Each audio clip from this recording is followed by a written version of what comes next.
and now they want to ban the N-word. Makes no sense to me, and certainly makes no sense to this gentleman who is the self-proclaimed number one Negro in America. Of course, I'm paraphrasing. You can go to Google it, and you will get this gentleman, ladies and gentlemen, from South Central L.A., Mr. Jigaboo Jones. Jigaboo! What is happening? You're not. Hey, man, what's going on, You're not happy about finding out that New York City has now banned the N-word. First of all, for those who don't know Jigaboo, we had him on the program before. He and I have a history together. He was on with me in Las Vegas. Yeah. I stumbled across his DVD called just called Jigga Jones at the time, because even your movie company didn't want to use the word which is your given name, Jigaboo. Yeah. Right?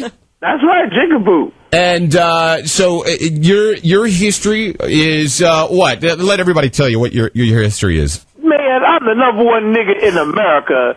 You know, I fried chicken, I eat it. Old English, I drink it. Watermelon, that's my dessert food. And you know, you think what niggas do? That's what I do. I'm the Jigaboo Jones. There you go.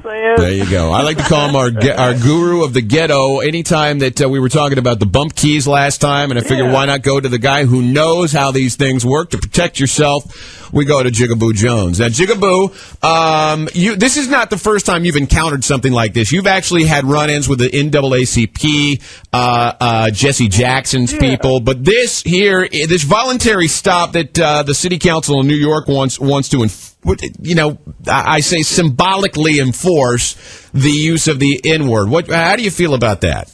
Well, you know what? When they doing all this, we gonna ban this word and all that. All they doing is re-empowering the word. They're making this something that it ain't right now. Now they're like, ooh, you use that word. That word is banned. Ooh, you was bad so-and-so, you know.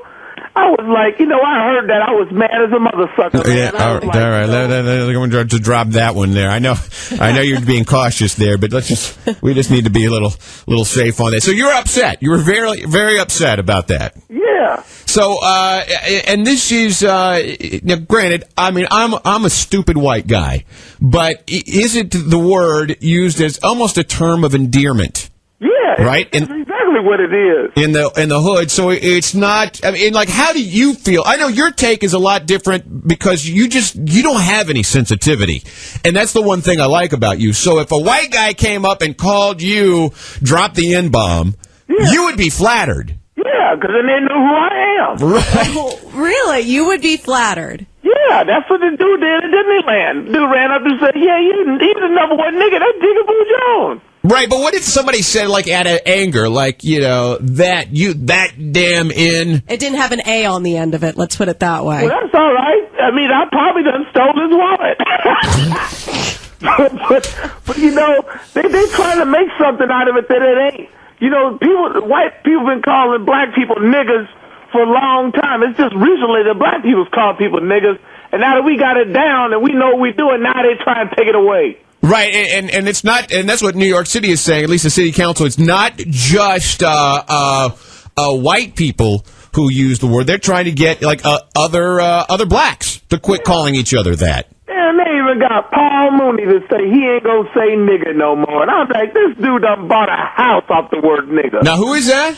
Paul Mooney, the comedian man. He used to be on the Chappelle Show. Yeah. Did reports in the movie. Stand-up comedian after Michael Richards did his comedy. And what's the name again? Not that I can't understand what Jigaboo's saying, but what was the name again? Paul Mooney. Paul Mooney, okay. And after Michael Richards did his little rant at Comedy Store, Paul Mooney, who basically, he's right, had a whole career saying the N-word over and over again, said, I will never say it again. Really? Yeah. Wow. And then, who went to the Jamie Foxx actually wound up going to the Comedy Store or the Laugh Factory and used it there, right? And then that was when they instituted the fine. You mean Damon Wayans? Damon Wayans, yeah, I knew. Hey, he turned it out, man. All you people look alike to me. I'm kidding. I am kidding. See, he gets it. He knows. I'm just joking around. But people aren't as easygoing as you are, Jigaboo. People are hypersensitive. Spend time in jail. When you get out of jail, you don't care what somebody call you. Because they may call you anything, they may do anything to you. It ain't about no name. It's about how you feel inside. If you think that that's all you is, a dirty, run-down nigga, then that's all you ever gonna be. Like, see, here's my whole thing with the N-bomb and what white people lack. There is no cutting, if you will, for lack of a better term, epithet for white people. Honky is just silly. I love that. I love the word honky, cracker. What else? What would you call, like, what would you consider a racial epithet or like a put down towards a white people other than like the man or honky or cracker? You call him a hoogie. A hoogie? What? Yeah. That's new one on me. What does that mean? That's because, like, white people don't ever understand what niggas saying. Right. They be like, a what? A who? A this? So they call a hoogie. A hoogie. But even that's kind of funny. I don't know why the N-bomb just has so much power. It was just because, niggas was oppressed with it. Right. And, a lot of people, they feel that they ain't never recovered from that. They feel like they hear the word, they like act stupid. They get carte blanche to act like they ain't got no doggone sense. And they get away with it. Like, you see all these black people, that dude will listen to a CD that says the word nigga 50 times in it, but unless somebody call him a nigga on the street, he'll act stupid and do something and get fired and lose his job over it. You know what I'm saying? I know what you're saying. There's a councilman in New York City that says, he's a guy who sponsored the bill, says that people are denigrating themselves by using the word and disrespecting their history. Do you feel that way, that when somebody calls you the N-bomb, that they're disrespecting your history as a black man? No, I don't think that at all. If you talk about the birthplace of rap music, that's where all that nigga stuff started, was in New York. Mm-hmm. Let's see. Let's go to Sarah, see what Sarah's take is on all this. What's up, Sarah?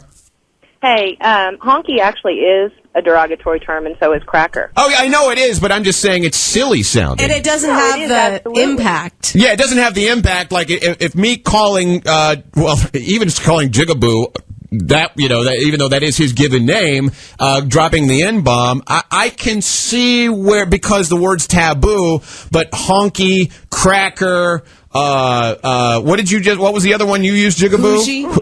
Hoogie. It's silly. I mean, it's silly to me. It's all silly. Yeah, and maybe it's all because... absolutely ridiculous. And it's maybe because it's a white guy or, my history. I don't know what my ancestors did, but I mean, we weren't repressed as, black people were in the past and still are today to an extent.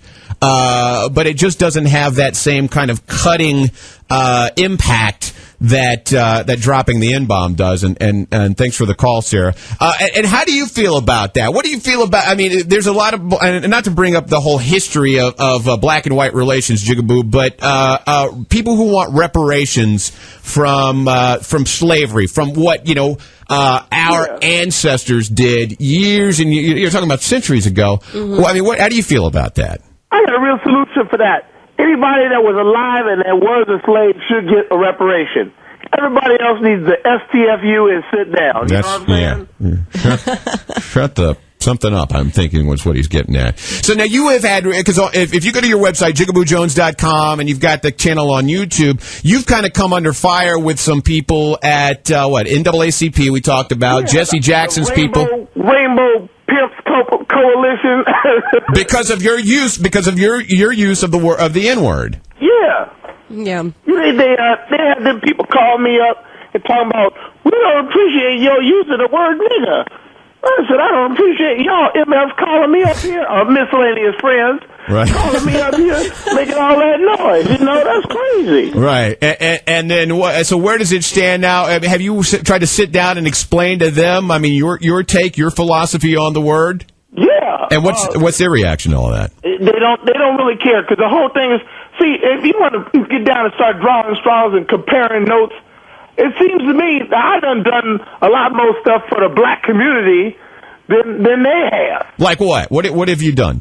Well, I got all my homies that's in the gangs and stuff like that. My boy's got a 14-year-old daughter.